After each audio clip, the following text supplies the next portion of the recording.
componentes do amortecedor. Eu acho até que esse tópico ele está posicionado errado. Era para ele estar antes do tópico tipos de amortecedor. Eu deixei essa foto aqui, mas no fundo eu falo de muitos menos componentes do que tem nessa foto aqui. Mas eu vou falar dos componentes que estão aqui, certo? Mas basicamente, os amortecedores são compostos pelos seguintes componentes: buchas, retentor, pistão, válvulas e o cilindro. Esses são os componentes básicos. Sabendo disso aqui, já sabe como é que o amortecedor funciona. Então eu vou falar desses componentes aqui.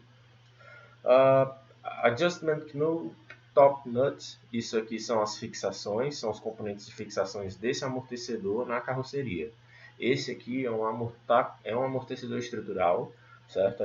Isso aqui é aquela parte superior do amortecedor que eu falei, que tem ajuste, que faz parte do alinhamento. Tanto que o nome é Camber Plate Pillow Ball, certo? Por que camber? Porque é aí que está o ajuste de cambagem, certo? Né? Assim, eu acho que o mecânico não mexe em cima, ele mexe mais na parte de baixo. Né? Aqui é fixo, mas desmontou, tem que ajustar. Certo? Aí aqui eu tenho uma Upper Spring Seat, o que é isso aqui? É um prato de assentamento dessa mola aqui. É uma Coil Spring, né? É um amortecedor telescópico também. Eu tenho a mola e o amortecedor num conjunto só. Certo? Aí aqui está o meu amortecedor propriamente dito, que é o chamado shock cartridge, ou seja, na hora da manutenção desse sistema aqui, desse carro, eu desmonto tudo, tiro esse cartucho, que é basicamente o amortecedor propriamente dito, e troco por um novo. Né? Aqui estão os pratos inferiores da mola e os seus anéis de travamento. Aí eu tenho aqui o componente que eu acabei de citar, as buchas, tá aqui. Bump stop, não, a bucha, não, esse aqui não tem bucha. O bump stop é muito importante, era até para eu ter colocado aqui, mas eu posso falar dele sim. Né? O bump stop é uma peça, né, como é que é o nome em português que muita gente fala? É o batedor do amortecedor. Qual é o objetivo? Quando a suspensão chega em fim de curso, para não dar uma porrada seca e o amortecedor travar de uma vez, eu tenho o batedor. Ele é feito de poliuretano. E aí, quando o amortecedor chega no fim do curso, ele aqui promove mais um nível de amortecimento já no fim do curso, para não dar aquela porrada seca. Então, às vezes a gente tem uma suspensão desgastada, só os amortecedores, e eu tenho esse batedor ruim, e a gente ouve uma pancada seca. Pá, pá, pá. E às vezes a gente acha que o amortecedor já foi, mas não, é só o bump stop, né? Isso aqui em carro de corrida, define acerto, só para ter ideia, né? E aqui eu tenho o Dust Boot, que é uma coifa. Essa coifa, se você imaginar esse amortecedor todo montadinho, essa coifa vai ficar bem aqui, ó. Por quê? Porque nessa região é onde eu tenho o retentor. Então a coifa vai proteger essa haste aqui de pegar muita poeira. Né? No fim, às vezes a coifa rasga, ela se desgasta também, oxida, se deteriora. E aí a poeira entra, mas ela é muito importante e ela consegue promover a vida útil do amortecedor com relação a detritos. Então vamos falar dos componentes. Buchas. O que são as buchas? Eu vou mostrar onde é que tem uma bucha aqui. Está aqui a bucha. Ó. A bucha é isso aqui. Sabe o seu corpo? Sabe as articulações? É isso que a bucha serve. Certo? As buchas são fixadas em dois pontos. Na carroceria, na extremidade superior do amortecedor, né? E na manga de eixo. Geralmente na extremidade inferior do amortecedor. Pode não ser na manga de eixo também, né? Depende de onde esse amortecedor vai ser montado. Certo? E assim como diversos componentes da suspensão, o amortecedor não pode estar 100% fixo. Ele precisa ter um leve grau de liberdade para se deslocar e compensar alguns deslocamentos. Certo? Então a bucha está ali para isso. Ela vai ter essa leve elasticidade para deixar o amortecedor no lugar e ela vai absorver esses pequenos movimentos. Certo? Então ela está sempre nos pontos de articulação, certo? Para isso são utilizados coxins e buchas de borracha em forma de olhal. Tá aqui, olhal. Por aqui passa o parafuso, né? O parafuso passa por aí e entra na carroceria. Aqui no caso deve estar na posição de montagem dele, deve entrar em algum componente da suspensão. Enfim, vamos lá. Certo? Em amortecedores utilizados em sistemas de suspensão McPherson, robusto coxim, lembra que eu falei daqui, ó, camber plate? É disso que eu estou falando agora. Um robusto coxim é utilizado na carroceria para receber e fixar a haste do pistão. Certo? A haste é rosqueada, tá lá a porquinha, tá aqui ó, a porquinha aqui, né? Para que possa fazer o travamento. O coxim também é composto de um rolamento interno, como eu falei anterior, para que esse amortecedor estrutural ele gira, cara, certo? Para conceder um certo grau de giro no momento que as rodas são esterçadas. Então, buchas, articulação, tem que ser elástica para o quê? Para eu dar uma pequena liberdade, certo? Ali naquela região, não ser tão rígida. Ela ajuda a absorver pequenas vibrações, reduz a esterese da suspensão para ser acionada. Né? A bucha tem um papel muito interessante. Né? Tem que ter muita atenção para as buchas. O retentor também é chamado de selo de vedação. Era para eu colocar uma foto do retentor. Será que tem uma foto aqui? Poxa vida. Eu acho que aqui dá para ver. Vamos dar um zoom. O retentor do amortecedor ele fica onde? Ele fica aqui, ó. Tá aqui o retentor. Né? Tá aqui, ó. O retentor tá bem aqui. Lembra que eu falei que a coifa protege o retentor? Aqui é a coifa, ó. Aqui. Pronto. O retentor tá bem aqui. Então tá. Também chamado de selo de vedação, o retentor proporciona a vedação do amortecedor. Já falei. Trata-se de um local crítico, ou seja, eu tenho ali movimento relativo. Então eu tenho atrito.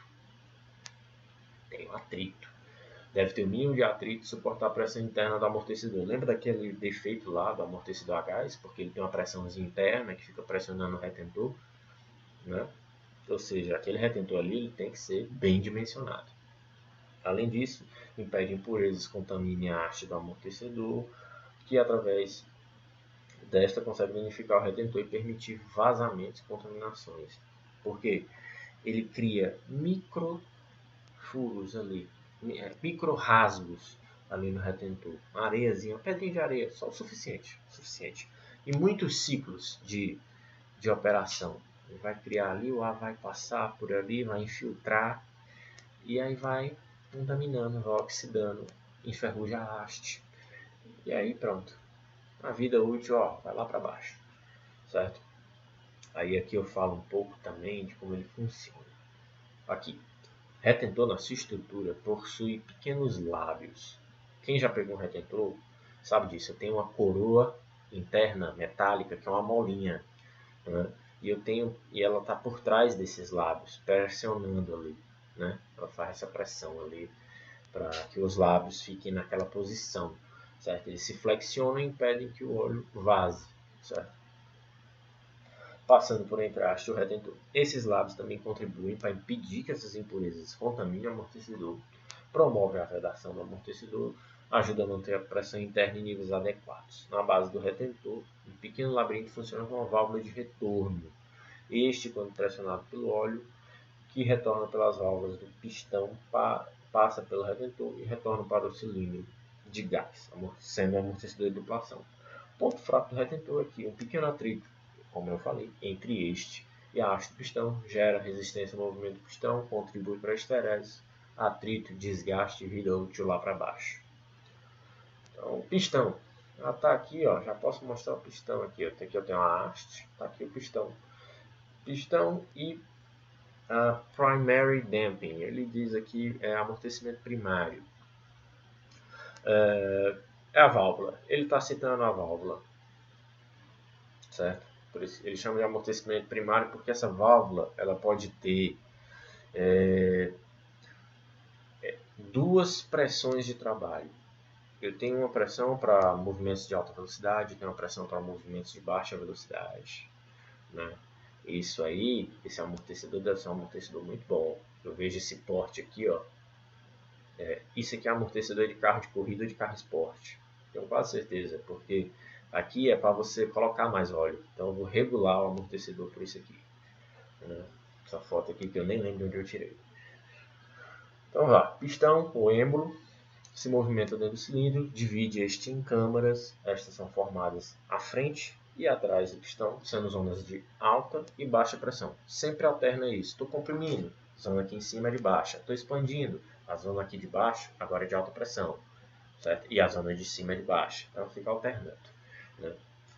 O deslocamento do pistão é promovido pela haste, conectada também à carroceria. O movimento relativo entre a suspensão e a carroceria é controlado pela resistência do óleo, princípio básico do funcionamento do amortecedor. Como eu falei lá no começo, né? Princípio básico, todo amortecedor hidráulico, né, funciona assim. Antigamente não era assim. Os amortecedores eram por atrito, né? Tinha todo um sistema muito rústico que não funcionava direito, né? Mas quando veio os amortecedores hidráulicos, acabou isso aí. Ah, Anderson, e a suspensão Bose? Aquilo ali é outra coisa. Outra coisa. Né? Outro mundo. E não deu certo. O pistão comprime o óleo do amortecedor e ao mesmo tempo confere a este uma passagem de pequeno diâmetro para o seu escoamento. Na compressão, o pistão encontra-se em movimento descendente. Aqui eu devia mudar isso aqui, porque se a haste do meu amortecedor estiver ligada à parte da roda, então na compressão o movimento está para cima, né? Se a haste está ligada à carroceria, o movimento está para baixo na compressão. Deu para entender? Né? Então varia, mas dá para pegar o princípio da coisa. Enquanto que em movimento ascendente, o pistão passa a comprimir o óleo que atravessou o movimento anterior. Ou seja, eu estou comprimindo, esse óleo passou. Agora eu estou expandindo, agora eu estou comprimindo o óleo que passou e está aqui embaixo agora. Ele vai voltar para cá. É assim que funciona o amortecedor. Certo. Novamente, com as válvulas abertas, obtém o efeito de amortecimento, permitindo que o óleo escoe por um orifício. Então, o objetivo do pistão aqui ele é sempre comprimir e efetuar o amortecimento, né? A conversão de energia mecânica da vibração da roda, do movimento da roda, em energia térmica pelo aquecimento do óleo que passa por esse orifício. E como é que ocorre essa conversão? É simples. Resistência ao escoamento. Atrito. Gera calor. Esse calor aquece o óleo. Passa por condução pelas paredes do amortecedor. Transfere para o ar. Pronto. Dissipou a energia do movimento da roda. As válvulas, né, que estão no pistão. Olha aqui como elas são. Né? Essa foto não é muito boa. Não é muito boa.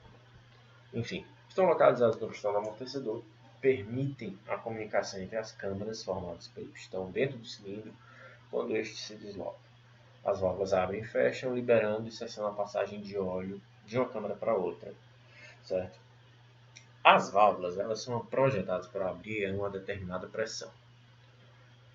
Eu estou comprimindo óleo, a roda está subindo, vamos supor que é uma haste ligada ao braço de suspensão, né? Então a roda está subindo aqui, a haste está subindo também.